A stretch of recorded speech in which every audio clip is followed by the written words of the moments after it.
Hello viewers! Principal শব্দটির অর্থ হচ্ছে অধ্যক্ষ বা প্রধান। এই ২ টি অর্থই দিতে পারে। তো প্রত্যেকটি কলেজ বা স্কুলে কি প্রিন্সিপাল রয়েছে, তাই না? অধ্যক্ষ রয়েছে। তেমনিভাবে প্রত্যেকটা অর্গানাইজেশনেরও প্রিন্সিপাল রয়েছে। মানে প্রধান কেউ রয়েছে, তাই না? প্রিন্সিপালের সমউচ্চারিত একটি শব্দ হচ্ছে প্রিন্সিপাল, যার অর্থ হচ্ছে নিয়ম বা নীতি।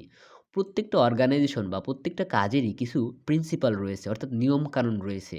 সেইগুলো অনুসারে আমাদের পরিচালনা করতে হয়, তাই না? কাজগুলো করতে হয়। তো বন্ধুরা এই দুটি শব্দ খুবই মনোযোগ সহকারে মনে রাখবেন, কারণ খুবই ব্যবহৃত হয় এই দুটি শব্দ এবং এদের পার্থক্য বোঝানোর জন্য আমরা কিন্তু যেইখানে পার্থক্য রয়েছে সেখানে আমরা ভিন্ন কালার দিয়ে, সবুজ কালার দিয়ে আমরা দেখিয়ে দিয়েছি। আশা রাখি আপনাদের এতে আরো বুঝতে সহজ হবে, মনে রাখতে সহজ হবে। যাই হোক, প্রিন্সিপাল এবং এখানে যখন প্রধান অর্থ দেয় তখন এটা নাউন এবং অ্যাডজেক্টিভ হিসেবে ব্যবহৃত হতে পারে এবং প্রিন্সিপাল অর্থ যখন নীতি তখন কিন্তু এটা নাউন হিসেবে ব্যবহৃত হয়। তো আমাদের কলেজের যে প্রিন্সিপাল রয়েছে তিনি তার নিয়ম নীতিতে খুবই কঠোর। তো আপনার কলেজের প্রিন্সিপাল কেমন? মানে কঠোর কিনা সেটা অবশ্যই কমেন্ট বক্সে জানাতে ভুলবেন না। তো চলুন এই দুটি ওয়ার্ড দিয়ে একটি সেন্টেন্স দেখে নেয়া যাক।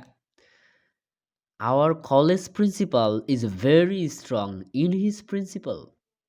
তো বন্ধুরা আশা রাখি ভিডিওটি ভালো লেগেছে। আবারও বলে রাখি এই দুটি শব্দ অনেক ব্যবহৃত হয়। আপনারা খুবই গুরুত্বপূর্ণ সহকারে এই দুটি শব্দ মনে রাখবেন। ধন্যবাদ সবাইকে।